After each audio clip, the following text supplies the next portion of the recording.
তো আজকের এই যুব সমাজকে ধ্বংস করতেছে মূলত তিনটা জিনিস। কয়টা?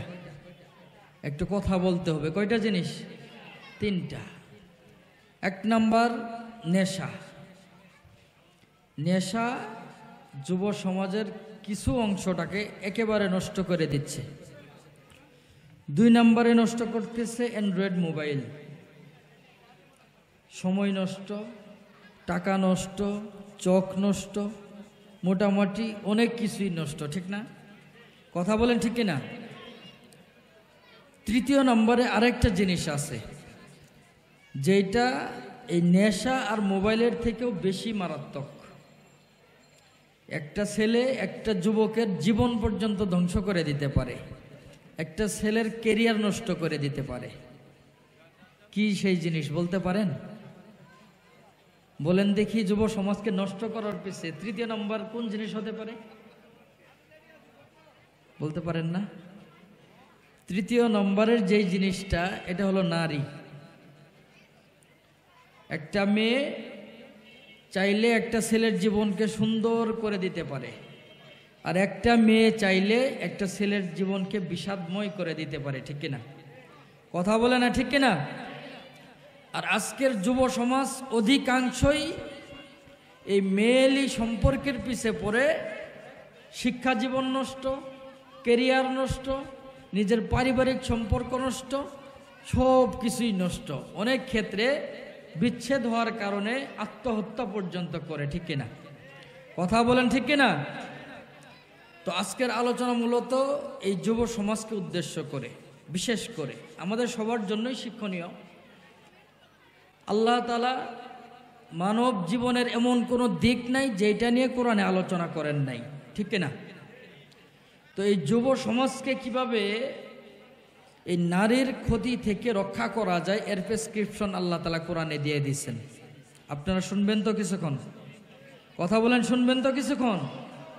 আচ্ছা, তো আলোচনা করব একজন যুবকের জীবনী।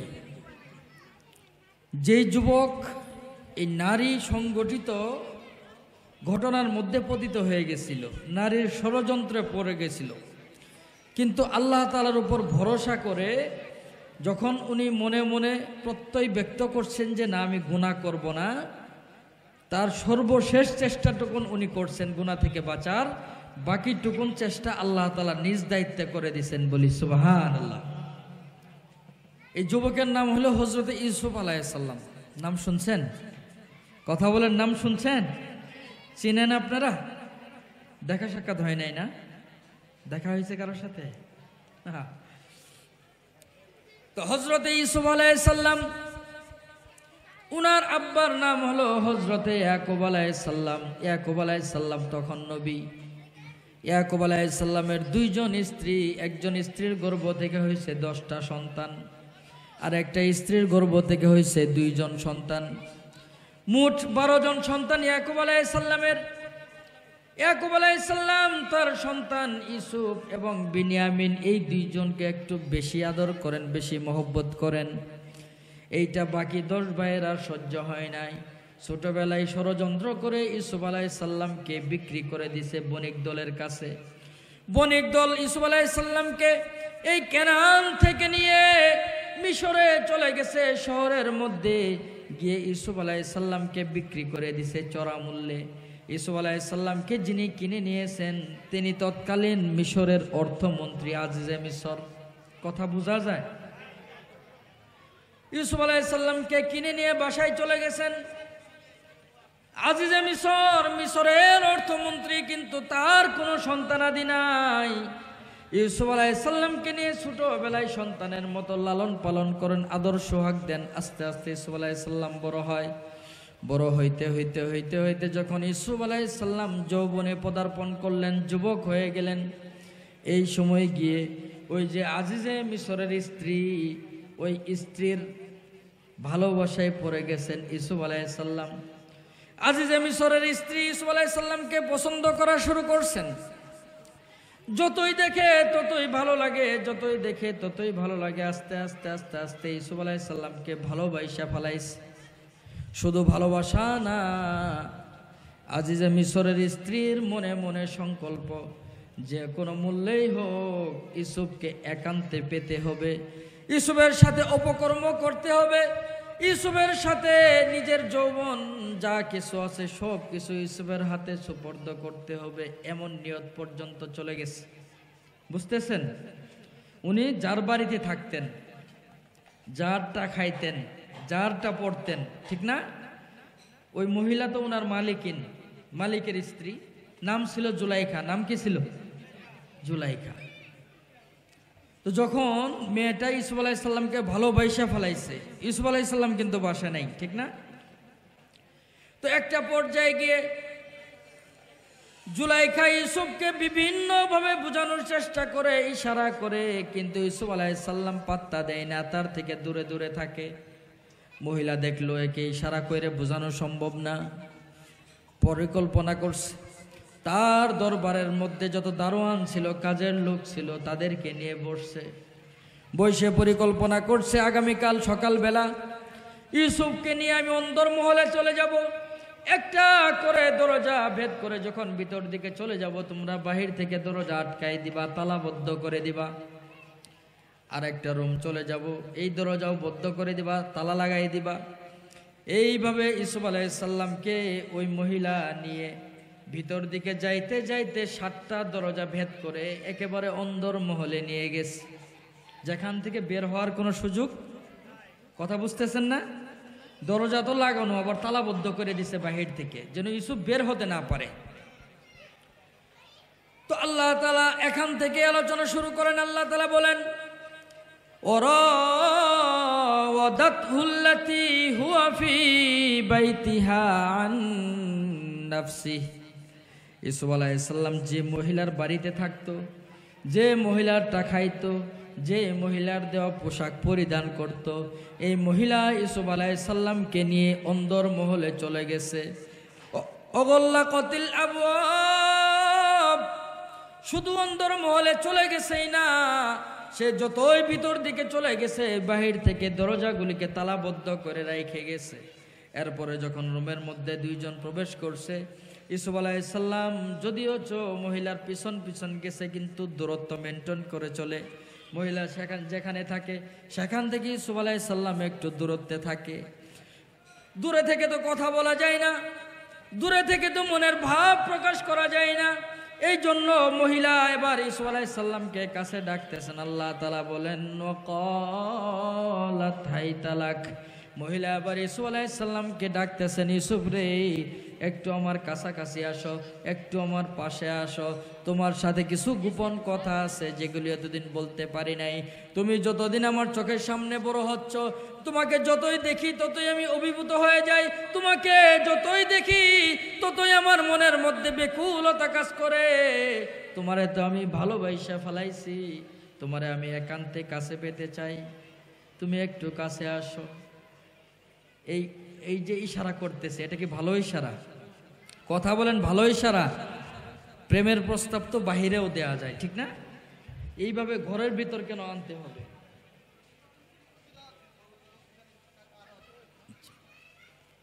ঘরের ভিতরে অন্ধকারের মধ্যে একেবারে তালাবদ্ধ করে কেন আনতে হবে? উদ্দেশ্য নিশ্চয়ই খারাপ, ঠিক না?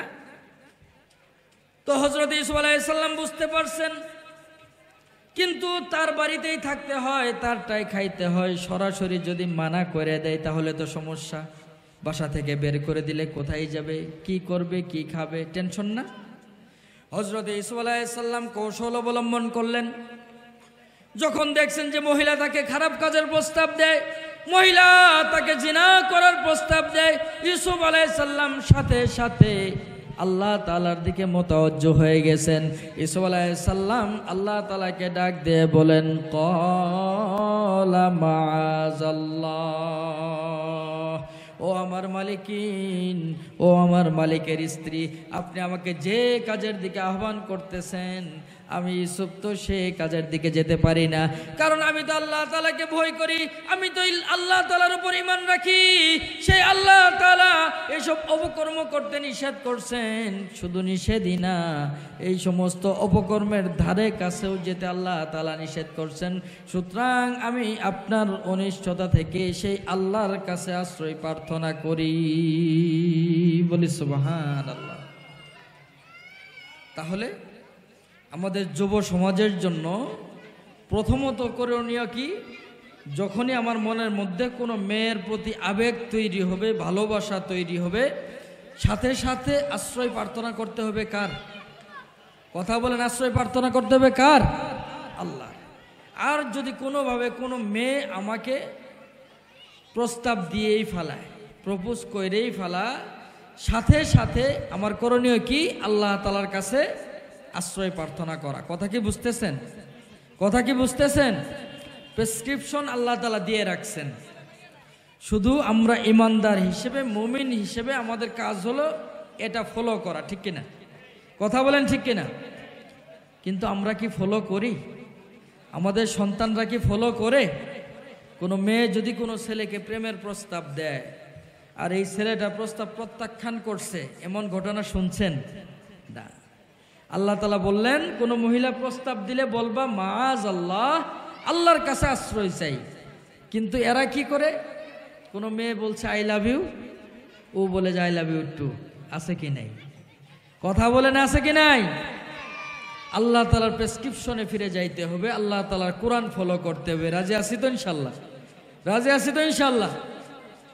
তো হযরত ইউসুফ আলাইহিস সালাম যখন আল্লাহ তাআলার আশ্রয় কামনা করলেন, এইদিকে জুলাইখা অনিন্দ সুন্দরী মহিলা, তার নিজের উপর বড় বিশ্বাস, অগাধ বিশ্বাস, কনফিডেন্স বড় চাঙ্গা। সে মনে মনে একটা ধাক্কা খাইছে, আরে আমি অন্দর মহলে নিয়ে আসলাম, এমন নিরাপদ জায়গায় নিয়ে আসলাম, এমন একটা সুযোগ, আমি নিজের থেকেই প্রস্তাব করতেছি, কিন্তু ছেলেটার রাজি না হয়ে বরং আল্লাহর কাছে আশ্রয় চাই। ব্যাপার কি? অবাক লাগবে না? এত বড় সুযোগ কেউ ছাইড়ে দেয় নাকি? মহিলা চিন্তা করতেছে। জুলাইখা কোনো কথা বলে না, চুপচাপ। ইউসুফ ভাবলেন, এই মুহূর্তে যদি আমি চুপচাপ থাকি, হয়তোবা জুলাইখা আবার আমাকে প্রস্তাব করে বসবে। তার দরকার নাই। জুলাইখারে একটু নসিহত করা দরকার, জুলাইখারে একটু ওয়াজ শোনানো দরকার, জুলাইখারেও একটু আল্লাহর কথা স্মরণ করাই দেওয়া দরকার। কথা বুঝতেছেন? ইউসুফ আলাইহিস সালাম ডাক দিলেন, ইন্নাহু রব্বি আহসানা মাসওয়ায়। ডাক দিয়ে বলে, ও আমার মালিকিন, আমি ইউসুফকে যে রব সৃষ্টি করেছেন, যে রব আমাকে এত সৌন্দর্য দান করেছেন, যে রব আমার দুইটা চোখ সুস্থ দিছেন, যে রব আমার দুইটা হাত সুস্থ দিছেন, যে রব আমার মাথাটারেও সুস্থ বানায় দিছেন, এগুলি বানাইছেন কে? কথা বলেন কে? ইউসুফ আলাইহিস সালাম ডাক দিয়ে বলে, মালিকিন, আজকে যদি আমার দুইটা চোখ অন্ধ থাকতো, আপনি আমাকে ভালোবাসতেন না। আজকে যদি আমার দুইটা হাত লোলা থাকতো, আপনি আমাকে প্রেমের প্রস্তাব করতেন না। আজকে যদি আমার দুইটা পা না থাকতো, আপনি মালিকিন আমাকে কাছে ডাকতেন না। ঠিক কিনা? যে রব আমাকে সুস্থ দেহ দিল, যে রব আমাকে সুস্থ চোখ, হাত, কান, নাক সবকিছু সুস্থ দিছে, যে রব আমার মাথার মধ্যে একটা ব্রেন দিছে সুস্থ, সেই রবের হুকুম অমান্য করে যদি আমি আপনার প্রস্তাবে রাজি হয়ে যাই, অপকর্মে লিপ্ত হয়ে যাই, তাহলে তো সেই রবের উপর জুলুম করা হবে। আর মনে রাখবেন, ইন্নাহু লা ইউফলিহুজ জালিমুন, যারা গুনার কাজ করে, যারা অন্যায় করে, যারা অশ্লীল কাজ করে, যারা জুলুম করে, তারা কখনোই সফল কাম হতে পারে না। বলি সুবহানাল্লাহ। যারা অন্যায় করে সফল কাম হতে পারে? যারা জুলুম করে সফল কাম হতে পারে না। মুফাসসিরিনে কেরাম একটা ব্যাখ্যা করেন, ইউসুফ আলাইহিস সালাম যেন বলতেছেন, ইন্নাহু রব্বি আহসানা মাসওয়ায়, ও আমার মালিকিন, আপনার স্বামী আজিজে মিশর ছোটবেলায় আমাকে কিনে নিয়ে আসছিল এই বাড়িতে, আমাকে কত আদর করত, কত সোহাগ দিছে, কত ভালোবাসা দিছে, আমার কোনো কিছুর অভাব তিনি বুঝতে দেন নাই, সব কিছুর ব্যবস্থাপনা করছেন। আমি একজন গোলাম, তাই যদি আমাকে এত মহব্বত করেন, এত ভালোবাসেন, এত খোঁজখবর রেখে থাকেন, আপনি তো তার স্ত্রী, আপনাকে তো আরও বেশি ভালোবাসেন, আপনাকে তো আরও বেশি খোঁজখবর রাখেন, আপনার সুখের জন্য আরও বেশি ব্যবস্থাপনা করেন। সুতরাং এখন যদি আমরা অপকর্মে লিপ্ত হয়ে যাই, তাহলে তো আপনার স্বামীকে আমার ধোঁকা দেওয়া হবে। এখন যদি আমরা অপকর্মে লিপ্ত হয়ে যাই, আপনার স্বামীর সাথে তো আপনার বিশ্বাসঘাতকতা করা হবে, ঠিক না? স্বামীর অগোচরে স্ত্রীর অন্য কোনো পুরুষের সাথে মিলিত হওয়া যাবে? কথা বলেন যাবে, কিন্তু মিলিত হয় কি না? হয় না, কথা বলেন। বিশেষ করে যে সমস্ত লোক প্রবাসে থাকে, বিয়ে করে বউ বাড়িতে রাইখা প্রবাসে চলে গেছে, বউয়ের সুখের জন্য, সন্তানদের সুখের জন্য কামাই রোজগার করবে, ঠিক না? এমন অনেক প্রবাসীর স্ত্রী বড় মোবাইল কিনছে একটা, শুধু স্বামীর সাথেই কথা কয় না, আরও কিছু লোকের সাথে কথা কয়, আছে কি নাই? কথা বলেন, আছে কি নাই? মা বোনদেরকে বলি, এমন যারা করেন একটু চিন্তা করেন, আপনার স্বামী যে বাহিরে থাকে আপনার সুখের জন্য, আপনার স্বামী যে বিদেশে থাকে আপনার সুখের জন্য, যে আপনার সুখের জন্য নিজের সর্বস্ব ত্যাগ করে, সব কিছু ত্যাগ করে কষ্ট করতেছে, মেহনত করতেছে, আপনি যদি তার অগোচরে তাকে ধোঁকা দেন, তার সাথে বিশ্বাসঘাতকতা করেন, এটা আল্লাহ তাআলা বরদাস্ত করবে, ঠিক কিনা? তো ইউসুফ আলাইহিস সালাম বলতেছেন, মালিকিন, এই মুহূর্তে যদি আমরা অপকর্মে লিপ্ত হয়ে যাই, আপনার স্বামীর সাথে আমার যেমন বিশ্বাসঘাতকতা করা হবে, আপনারও বিশ্বাসঘাতকতা করা হবে। সুতরাং মনে রাখবেন, ইন্নাহু লা ইফলিহুজ জালিমুন, নিশ্চয় যারা গুনাহ করে, অপকর্ম করে, বিশ্বাসঘাতকতা করে, তারা কখনোই সফল কাম হতে পারে না। বলি সুবহানাল্লাহ। কথা কি বোঝা যায়? আর কিছুক্ষণ চলবো? হ্যাঁ, আচ্ছা, বোঝা না গেলে বললেন। তো এবার জুলাইখা আরেকটা ধাক্কা খাইছে। এত সুযোগ থাকার পরেও ইউসুফ আমার কাছে না এসে আল্লাহর কাছে আশ্রয় চায়, আবার আমাকে নসিহত করে। ব্যাপার কি? এত কষ্ট করলাম, এত পরিকল্পনা করলাম ইউসুফকে একান্ত কাছে পাওয়ার জন্য, এত প্ল্যান, যদি ইউসুফকে কাছে না পাই সমস্ত প্ল্যানই মাটি হয়ে যাবে, ঠিক না? তো এবার জুলাইখা মনে মনে চিন্তা করতেছে ইউসুফকে কিভাবে কাছে পাওয়া যায়। আল্লাহ তাআলা বলেন, ওয়ালাকাদ হাম্মাত বিহি ওয়া হাম্মা বিহা, জুলাইখার মনের মধ্যে থেকে শয়তানি বের হয় নাই, কুমন্ত্রণা বের হয় নাই। সে মনে মনে চিন্তা করতেছে ইউসুফকে কিভাবে কাছে পাওয়া যায়, কিভাবে ইউসুফের সাথে অপকর্ম করা যায়। ওই দিক থেকে ইউসুফ আলাইহিস সালামও মনে মনে জুলাইখারে নিয়ে চিন্তা করতেছে কিভাবে জুলাইখার হাত থেকে বাঁচা যায়, কিভাবে গুনার কাছ থেকে বাঁচা যায়। বলি সুবহানাল্লাহ। দুইজনেই দুইজনকে নিয়ে চিন্তা করতেছে, কিন্তু চিন্তার মধ্যে বেশ কম আছে কি নাই? কথা বলেন, আছে কি নাই? শেষ রাত্রিতে গ্রামের মধ্যে এক চোরে চুরি করছে। আগেকার দিনে তো ওই যে শীত কাটে চুরি করতে হইতো, ঠিক না? ঘরের যে উঠান ছিল মাটির, এইটারে গর্ত কইরা এর ভিতর দিয়ে ঘরের ভিতরে ঢুকতো চোরে। তো এক চোর সারা রাত চুরি করছে, শরীরের মধ্যে ময়লা লাগছে, এবার পরিষ্কার করার জন্য পুকুরের ঘাটে গিয়ে নামছে, গোসল করবে, পরিষ্কার করে এরপরে বাসায় গিয়ে ঘুমাবে। তো চোর এক পাশে নামছে, ডুব দিতেছে, গোসল করতেছে পুকুরের মধ্যে। চোর খেয়াল করলো যে পুকুরের আরেক পারে আরেকজন নামছে, গোসল করতেছে। এখন চোরে মনে মনে চিন্তা করে তাকে নিয়ে, যে আগে তো ভাবতাম যে এলাকার মধ্যে মনে হয় আমি একাই চোর, এখন দেখে যে চোর আরো আছে। ওই পারের লোকটাও মনে হয় সারা রাত চুরি কইরা এখন নিজের ময়লা পরিষ্কার করার জন্য আসছে, গোসল করে মনে হয় সেও গিয়ে ঘুমাবে। তাহলে যে চোর সে ওপর পারের লোকটারেও কি মনে করে? চোর মনে করতেছে, ঠিক না? পুকুরের ওপর পাশে যে লোকটা নামছে উনি হলেন আল্লাহর একজন ওলি। উনি প্রত্যেক দিন শেষ সাথে তাহাজ্জুদ নামাজ পড়েন, যাতে তন্দ্রার ভাব না আসে, ঘুম না আসে, এই জন্য আগে উনি গোসল করে নেন। গোসল করে এরপরে তাহাজ্জুদ শুরু করবেন। তো উনিও ওই পাশ থেকে পুকুরের এই পাশের যে লোকটা চোর, একে নিয়ে ভাবতেছে, আল্লাহর ওলি ভাবতেছে কি, আগে তো ভাবতাম আমি একাই এলাকার মধ্যে তাহাজ্জুদ গুজার, এখন দেখি যে তাহাজ্জুদ গুজার আরো আছে।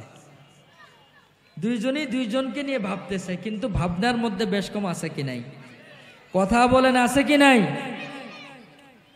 তো জুলাইখাও ভাবতেছে ইউসুফকে নিয়ে, ইউসুফও ভাবতেছে জুলাইখাকে নিয়ে, কিন্তু জুলাইখার ভাবনা হলো ইউসুফকে কিভাবে কাছে পাওয়া যায়, আর জুলাইখার ভাবনা হলো কিভাবে ইউসুফকে কাছে পাওয়া যায়, ইউসুফের ভাবনা হলো কিভাবে জুলাইখার হাত থেকে বাঁচা যায়। আল্লাহ তাআলা বলেন লাউলা আর বুরহানা রব্বি, আল্লাহ তাআলা বলেন এই মুহূর্তে আমি ইউসুফ আলাইহিস সালামকে আমার নিদর্শন দেখাই দিলাম। মুফাসসিরিনে কেরাম বলেন ইউসুফ আলাইহিস সালাম দেখলেন এই মুহূর্তে যদি জুলাইখা আমার কাছাকাছি চলে আসে, আমাকে জড়াই ধরার চেষ্টা করে, তাহলে তো বাঁচার কোনো উপায় নেই, দরজা তালাবদ্ধ করা, ঠিক না? এই জন্য ইউসুফ আলাইহিস সালাম আসমানের দিকে তাকাইছেন যে আল্লাহ তাআলার কাছে সাহায্য কামনা করি, কোনোভাবেই গুনাহ করা যাবে না, গুনাহ থেকে যে করেই হোক বাঁচতেই হবে। এখন তো ওনারা আছেন ঘরের মধ্যে, আসমানের দিকে তাকাইলে তো আসমান দেখা যায় না, ছাদ দেখা যায়, ঠিক না? তো ইউসুফ আলাইহিস সালাম যখন ছাদের দিকে তাকাইছেন, ইউসুফ আলাইহিস সালাম উপর দিকে তাকায় দেখেন তার আব্বা হযরতে ইয়াকুব আলাইহিস সালাম লাঠির মধ্যে ভর দিয়ে দাঁড়ায় আছে, মুখের মধ্যে চিন্তার ছাপ স্পষ্ট, আবার একটা আঙ্গুর মুখের মধ্যে নিয়ে নখগুলিকে কামড়াইতেছেন, অনেক টেনশন যুক্ত মনে হচ্ছে। ইউসুফ আলাইহিস সালাম যখনই তার আব্বার চেহারাটা দেখছেন, তার অন্তরের মধ্যে যতটুকুন গুনাহের ভাব ছিল ততটুকুন গুনাহের ভাব দূরীভূত হয়ে গেছে। বলি সুবহানাল্লাহ। বাপেরে দেখলে গুনার ভাব আরো থাকে? কথা বলেন, থাকে? তো মুফাসসিরিনে কেরাম আরেকটা ব্যাখ্যা করেন, আল্লাহ তাআলা যে বললেন লাউলা আর বুরহানা রব্বি, ইউসুফ আলাইহিস সালাম যখন জুলাইখারে নসিহত শোনাই দিছে, শোনানোর পরে উনি একটু চুপ করছেন, দেখি নসিহত গ্রহণ করলো কিনা বুঝার জন্য। ওইদিকে জুলাইখা তো নসিহত গ্রহণ করে নাই, ওয়াজ বিশ্বাস করে নাই, ইউসুফকে কিভাবে কাছে পাওয়া যায় এই চিন্তাই করতেছে। এবার ইউসুফ যখন চুপ হয়ে গেছে, জুলাইখা মনে মনে চিন্তা করতেছে এবার মনে হয় ইউসুফ আমার প্রস্তাবে রাজি হয়ে গেছে, নইলে কোনো কথা বলে না কেন? চুপ থাকা সম্মতির লক্ষণ। তো ইউসুফ আলাইহিস সালামকে চুপচাপ দেখে জুলাইখা যে কামরায় প্রবেশ করছিল, ওই কামরার মধ্যে কয়েকটা মূর্তি ছিল যেগুলির পূজা করত জুলাইখা। উনি মূর্তির মাথাগুলিকে লম্বা একটা কাপড় দিয়ে ঢাইকে দিতেছেন। ইউসুফ আলাইহিস সালাম জিজ্ঞেস করলেন, জুলাইখা আপনি মূর্তির মাথাগুলিকে কেন কাপড় দিয়ে ঢাকেন? মূর্তির মাথাগুলিকে কেন আপনি কাপড় দিয়ে ঢেকে দিচ্ছেন? জুলাইখা জবাব দেয়, ইউসুফ একটু পরে তুমি আর আমি মিলে যে অপকর্ম করতে যাচ্ছি, এগুলি তো আমার দেবতা, এগুলি তো আমার খোদা, এগুলির সামনে অপকর্ম করতে আমার বড় লজ্জা লাগবে, এই জন্য এগুলির মাথাকে কাপড় দিয়ে ঢেকে দিতেছি, যাতে করে অপকর্ম করলেও আমার দেবতারা দেখতে না পায়। বলি নাউজুবিল্লাহ। সে মূর্তির পূজা করে, এগুলিকে সে দেবতা মানে, খোদা মানে। এখন খোদার সামনে কি অপকর্ম করা যায়? কথা বলেন। খারাপ হইলেও একটু সাইজ ঠিক আছে, ঠিক না? মূর্তির মাথাগুলিকে কাপড় দিয়ে ঢাইকে দিতেছে।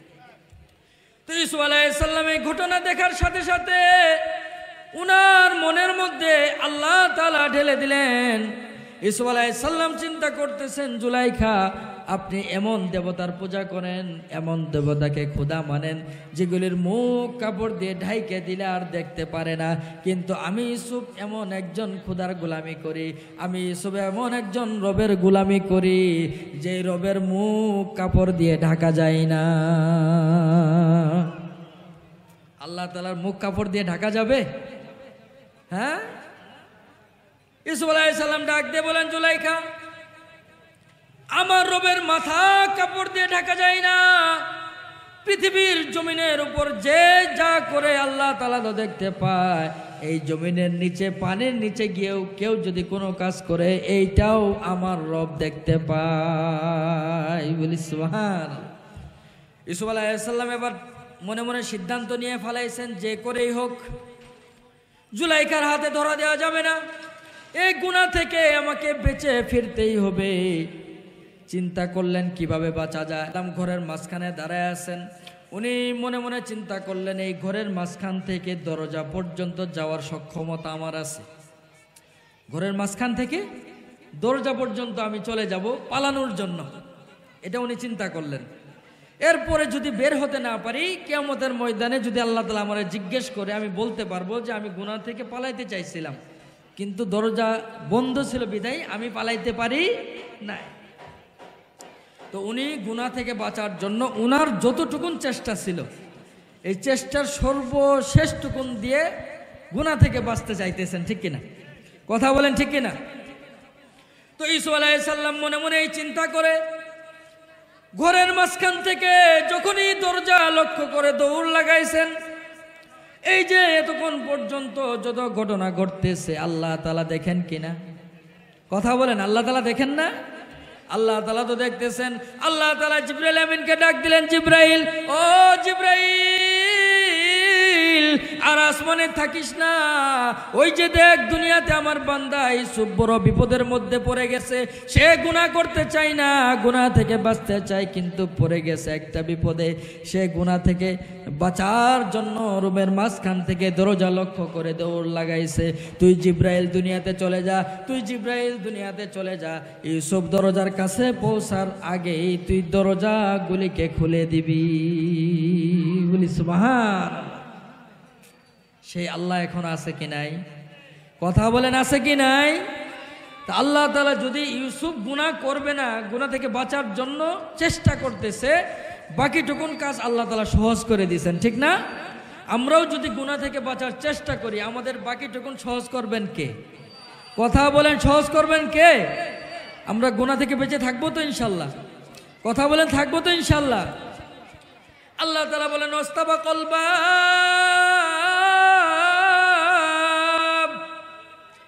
ইউসুফ আলাইহিস সালাম যখন দৌড় দিয়ে দরজার সামনে পর্যন্ত চলে গেছেন, দরজার সামনে যাইতে দেরি হয়, দরজার তালাও খুলে যায়, দরজাও খুলে যায়। বলি সুবহান।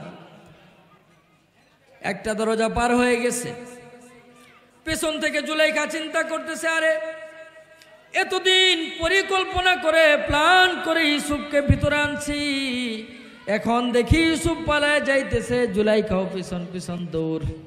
পিছন থেকে ইউসুফের পাঞ্জাবিরে খামসি দিয়ে ধরছে।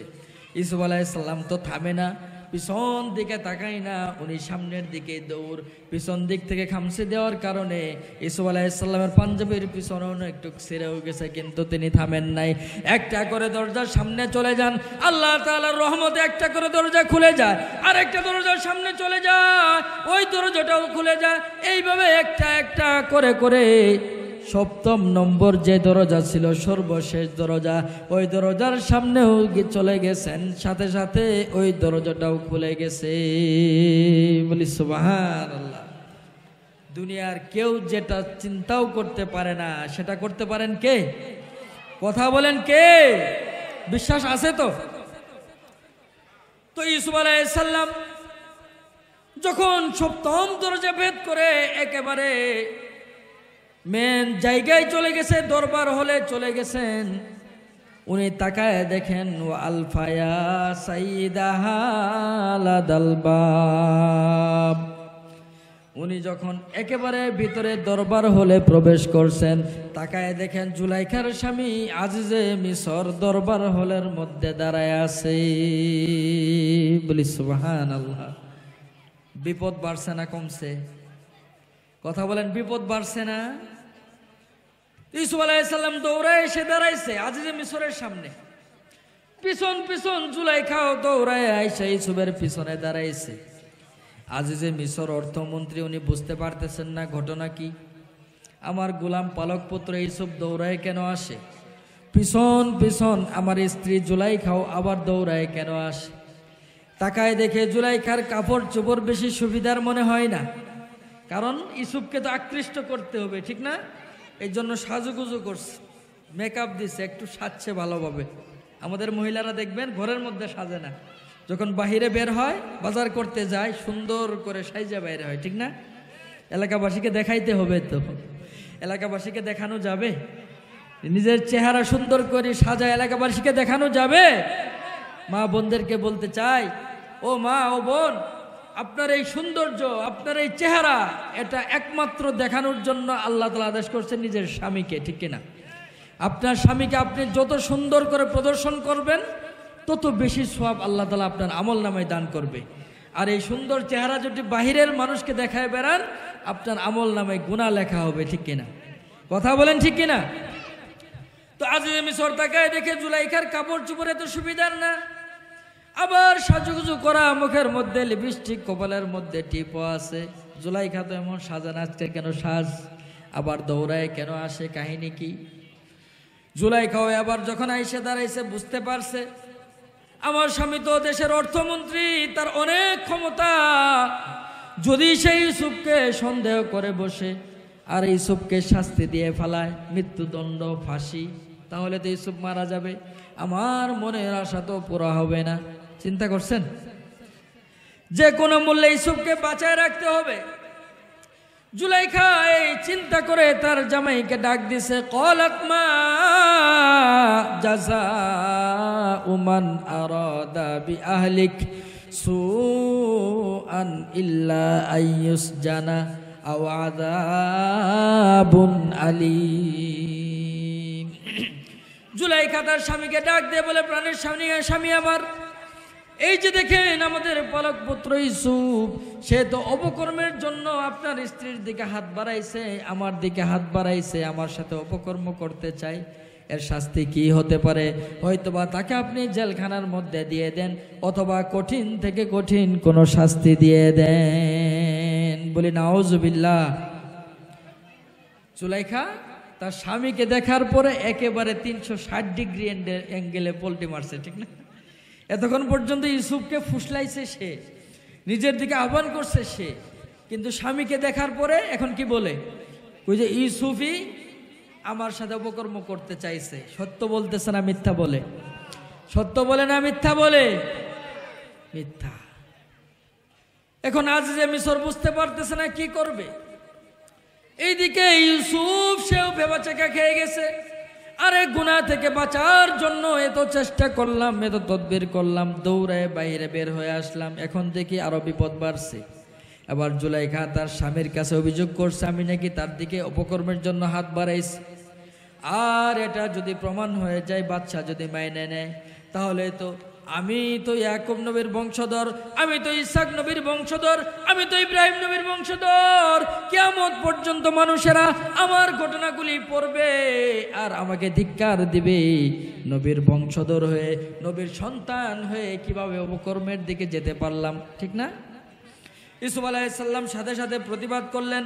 ইউসুফ আলাইহিস সালাম বলেন, ক্বালা হিয়া রাওয়াদাতনি আন নাফসি। ইউসুফ আলাইহিস সালাম ডাক দিয়ে বলেন, ও আজিজে মিসর, আপনি তো ছোটবেলা থেকে আমাকে লালন পালন করছেন, আমাকে বড় করে তুলছেন। আজ পর্যন্ত আমি কখনো মিথ্যা বলি নাই, কারোর সাথে প্রতারণা করি নাই, কাউকে ধোঁকা দেই নাই, কারো দিকে খারাপ কাজের উদ্দেশ্যে হাত বাড়াই নাই। আপনি তো ভালো করেই জানেন। আজকে আপনার স্ত্রী যে অভিযোগ করতেছে, মিথ্যা অভিযোগ করতেছে, আমি তাকে খারাপ কাজের প্রস্তাব দিই নাই, বরং সেই আমাকে ডেকে নিয়ে খারাপ কাজের প্রস্তাব দিছে। এরা তিনজন মিলে যে কথা বলতেছে, কথা বলতে বলতে দরবার হলের আরো যে লোকজন ছিল তারাও একত্রিত হয়ে গেছে। একটা জটলা হয়ে গেছে, মহিলা পুরুষ সবাই ঘিরে ধরছে। তো ইউসুফের কথা শুনে আজিজে মিসর, একদিকে স্ত্রী আর একদিকে পালক পুত্র, কারটা বিশ্বাস করবে? সেও একটা দুদুল্য মনের মধ্যে আছে না? আজিজে মিসর ডাক দে বলে, ইউসুফ, তুমি যে বললা তুমি খারাপ কাজের জন্য তুমি আহ্বান করো নাই, সেই আহ্বান করছে, তোমার কাছে প্রমাণ কি আছে? আমারে প্রমাণ দাও। এখন ডাইকে নিছে একা একা নির্জন জায়গা, কোনো সাক্ষী নাই, প্রমাণ দিবে কিভাবে, ঠিক কিনা? কোনো প্রমাণ আছে? কিন্তু ইউসুফ আলাইহিস সালাম বিশ্বাস করেন, আমি যে রবের উপর বিশ্বাস স্থাপন করছি, আমি যে রবের উপর ঈমান আনছি, যে রবের উপর ভয় করার কারণে গুনাহ থেকে পলায়ন করে এতদূর পর্যন্ত চলে আসছি, সেই রবের কাছে যদি আশ্রয় প্রার্থনা করি, অবশ্যই অবশ্যই সেই রব কোনো না কোনো ব্যবস্থা করে দিবে, ঠিক কিনা? ইউসুফ আলাইহিস সালাম আল্লাহ তাআলা ডাক দিলেন, মাবুদ, দুনিয়ার কেউ না জানলেও তুমি তো ভালো করেই জানো আমি ইউসুফ গুনাহ করতে চাই নাই, আমি গুনাহ থেকে পালাইতে চাইছি, আমি দৌড় লাগাইছি, দৌড়ায়ে গুনাহ থেকে পালানোর জন্য এই পর্যন্ত চলে আসছি। কিন্তু এখানে আসার পরে এই জুলাইখা আমার উপর অপবাদ দেয়। এখন যদি এটা প্রমাণ হয়ে যায় তোমার নবীর বংশের উপর চুনকালি মারা হবে, তোমার নবীর বংশের বদনাম হয়ে যাবে, আর আমি একজন নিষ্পাপ গুনাহ থেকে বাঁচতে গিয়ে তোমার ভয় অন্তরের মধ্যে থাকার পরেও যদি এর মধ্যে আমি জড়িত হয়ে যাই, আমার বদনাম হয়ে যায়। সুতরাং তুমি আমার ব্যাপারে একটা ফাইসালা দাও। আমি যেহেতু তোমার ভয়ে পালন করছি, এখন যে বিপদে পতিত হয়েছি, তুমি রব আমাকে বিপদ থেকে উদ্ধার করো। বলি সুবহান। আল্লাহ তাআলা পারে কিনা? কথা বলেন, পারে কিনা? আল্লাহ তাআলা ইউসুফ আলাইহিস সালামের দোয়াকে কবুল করলেন। আল্লাহ তাআলা বলেন, ও শাহিদা শাহিদুম মিন আহলিহা, তাদের তিনজনের কথোপকথনের কারণে আরো যে লোকজন একত্রিত হয়ে গেছে, এর মধ্যে অনেক মহিলাও ছিল, তারাও বলা বলি করতেছে দোষ ইউসুফেরই। বাদশার মেয়ে এমন কাজ করতে পারে, বাদশার বউ এমন কাজ করতে পারে, সবাই দোষ দিতেছে ইউসুফরে। তেমত অবস্থায় একজন মহিলার কোলের মধ্যে দুধের একটা বাচ্চা ছিল ছোট, কেউ বলছে 40 দিন বয়স। আল্লাহ তাআলা তার বান্দা ইউসুফকে নির্দোষ প্রমাণিত করার জন্য এই 40 দিনের বাচ্চার কণ্ঠের মধ্যে জবান দিয়ে দিলেন, আওয়াজ দিয়ে দিলেন। বাচ্চাটা আজিজে মিশরকে লক্ষ্য করে বলতেছে, আজিজে মিশর, আমার কাছ থেকে একটা থিওরি নিয়ে যান, আমার কাছ থেকে একটা কায়দা নিয়ে যান। আমি একটা নিয়ম বলে দেই, জুলাইখা দোষী নাকি ইউসুফ দোষী আমি বলতে পারবো না, তবে আপনাকে আমি একটা হিন্ট দিতে পারবো, একটা কায়দা বলে দিতে পারবো। সেই অনুযায়ী যদি তদন্ত চালান, প্রকৃত দোষীকে আপনি বের করতে পারবেন। বলি সুবহান। বাচ্চাটা কুলের মধ্য থেকে বলা শুরু করছে, কানা কমিসুহু কুদ্দা মিন ক্বাবলি ফাসাদাকাত ওয়া হুয়া মিনাল কাযিবিন। ও আজিজে মিশর, আপনি ইউসুফের গায়ের মধ্যে যে জামা আছে, এই জামাটারে চেক করেন, জামাটারে সার্চ করেন। যদি দেখেন জামার সামনের দিকে ছেঁড়া দেখা যায়, যদি দেখেন যে জামার সামনের দিকে আঁচড়ের দাগ দেখা যায়, যদি দেখেন সামনের দিকে ঘুষরি মুসরি দেখা যায়, তাহলে বুঝবেন ইউসুফ গুনাহ করার জন্য, ইউসুফ অপকর্ম করার জন্য জুলাইখার দিকে আগাইছে। আর জুলাইখা নিজেরে বাঁচানোর জন্য সামনের দিক থেকে খামচি দিচ্ছে, বাঁচার চেষ্টা করছে, ঠিক না? আপনি ইউসুফের পাঞ্জাবিটা চেক করেন, যদি সামনের দিকে খামচি দেওয়ার দাগ দেখতে পান, বুঝবেন আপনার স্ত্রী সত্য কথা বলে, তার কোনো দোষ নাই, ইউসুফের দোষ। আর যদি ওয়াইন কানা কমিসুহু কুদ্দা মিন দুবুর ফাকাযাবাত ওয়া হুয়া মিনাস সাদিকিন, আর যদি দেখেন ইউসুফের পাঞ্জাবির পিছন দিকটাতে ছিঁড়া, তাহলে আপনি বুঝে নেবেন ইউসুফ গুনাহ থেকে বাঁচার জন্য, ইউসুফ আপনার স্ত্রীর হাত থেকে বাঁচার জন্য দৌড়ায় পালায়ন করতে চাইছে, আর আপনার স্ত্রী পিছন দিক থেকে খামচি দিয়ে পাঞ্জাবিটারে ছিঁড়ে ফেলাইছে। যদি পিছন দিকে ছিঁড়া দেখেন, তাহলে বুঝবেন আপনার স্ত্রী মিথ্যা কথা বলে ইউসুফ হলো নির্দোষ। বলি সুবহানাল্লাহ। এই জিনিস কেউ কল্পনা করতে পারছে? দুধের শিশু এমন কথা বলবে, এটা কেউ কল্পনা করতে পারছে? যখন দুধের বাচ্চা কথা বলে উঠছে, এমনিতেই সবাই অবাক, এই বাচ্চার তো কথা বলার কথা না। আবার সে কে দোষী কে নির্দোষ এটাও বলে দেয় নাই, নিয়ম বলে দিছে একটা। তো এবার আজিজে মিশর ইউসুফকে ডাকলেন, ইউসুফ কাছে আসো। ইউসুফ আলাইহিস সালাম কাছে গেলে ইউসুফ আলাইহিস সালাম রে ঘুরায় ঘুরায় ঘুরায় ঘুরায় পাঞ্জাবিটারে দেখতেছে। বাদশা দেখে ফালাম্মা রা কমিসহু কুদ্দা মিন দুবুর, ফালাম্মা রা কমিসহু কুদ্দা মিন দুবুর। আজিজে মিশর বারবার করে ঘুরায় ঘুরায় দেখতেছে, ইউসুফ আলাইহিস সালামের পাঞ্জাবির সামনের দিকে কোনো খামচি দেওয়ার দাগ নাই, সামনের দিকে কোনো আঁচড়ের দাগ নাই, স্ত্রীর ভাত যেমন আছে তেমনই আছে, কিন্তু পিছন দিক থেকে খামচি দিয়ে পাঞ্জাবি ছেড়ে নেওয়ার দাগ পাওয়া যায়। উনিও বুঝতে পারছেন আসলে দোষী কে, বুঝতে পারছেন না? বুঝার বাকি আছে কিছু? উনি সাথে সাথে বলে উঠলেন, ক্বালা ইন্নাহু মিন কাইদিকুন, আজিজে মিশর তার স্ত্রীকে ডাক দিয়ে বলে, জুলাইখা, তুমি তো বড় ভয়ঙ্কর একটা চক্রান্ত করে ফেলাইছো। নিজেই গুনাহ করার জন্য ইউসুফকে আহ্বান করছো, নিজেই অপকর্মের জন্য ইউসুফের দিকে হাত বাড়াইছো, আবার নিজে আইসা ইউসুফের বিরুদ্ধে আমার কাছে অভিযোগ লাগাইছো। ইন্না কাইদা কুন্না আযীম। আল্লাহ তাআলা পৃথিবীবাসীকে লক্ষ্য করে বলেন, ও পৃথিবীবাসীরা, ও পুরুষ জাতি, ও যুবক ভাইয়েরা, আল্লাহ তাআলা বলেন, ইন্না কাইদা কুন্না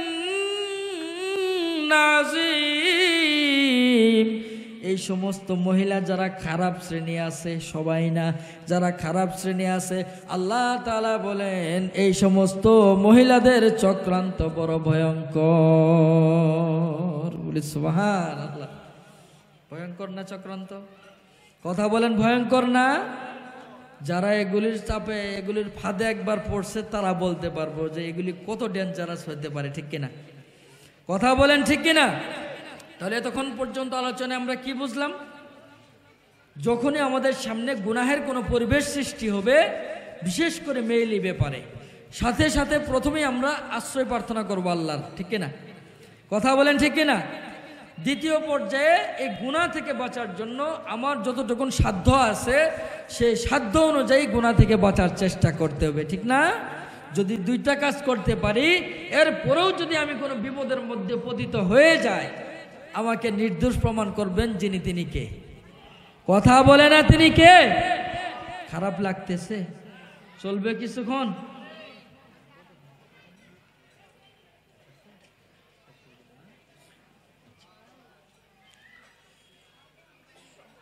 তাহলে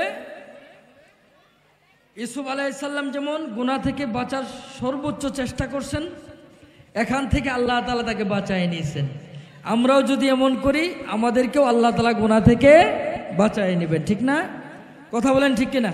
আমাদের সামনে অনেক অপশন আসে, দেখবেন যে অনেক মুসলমান সুদ খায়, আছে কি নাই? অনেক মুসলমান ঘুষ খায়, আছে কি নাই? আপনি তারা জিজ্ঞেস করবেন, কই যে এই কাজ না করলে চলমু কেমনে, খামু কেমনে? তাহলে যারা সুদ খায় না তারা কি চলে না? তারা কি খায় না? যারা ঘুষ খায় না, আল্লাহ তাআলা কি এদেরকে না খাওয়ায় রাখে? যারা গুনাহ করে না, হারাম ভক্ষণ করে না, রাষ্ট্রীয় সম্পদ খায় না, এদেরকে কি আল্লাহ তাআলা খাওয়ায় রাখে না? কথা বলেন, খাওয়ায় রাখে না? আমরাও যদি এই সমস্ত গুনাহ থেকে পরিত্রাণ পেতে চাই, এই সমস্ত গুনাহ থেকে মুক্তি পেতে চাই, আল্লাহ তাআলা অবশ্যই অবশ্যই কোনো না কোনো মাধ্যম বের করে দিবেনই, ঠিক না? কথা বলেন, ঠিক কিনা? তাহলে এই যে যুবকের আলোচনা করলাম, ইউসুফ আলাইহিস সালামের আলোচনা করলাম, এর থেকে আমাদের জন্য শিক্ষা হলো, আমরা একজন ইমানদার হিসেবে, একজন মুসলমান হিসেবে কখনোই কোনো গুনার ফাঁদে পা দিব? কথা বলেন, দিব? যদি কোনো গুনাহ সামনে আসে, আমরা আল্লাহর কাছে আশ্রয় চাইবো, বলবো মাআযাল্লাহ। কি বলবো? মাআযাল্লাহ, হে আল্লাহ, তুমি আমাকে আশ্রয় দাও, তুমি আমাকে সহযোগিতা করো, ঠিক আছে না? ইনশাল্লাহ আল্লাহ তাআলা আমাদেরকে যেইটুকুন কথা বললাম, এইটুকুন কথার উপর প্রথমে আমাকে এবং আপনাদের সবাইকে আমল করার তৌফিক দান করেন, সবাই বলি আমিন।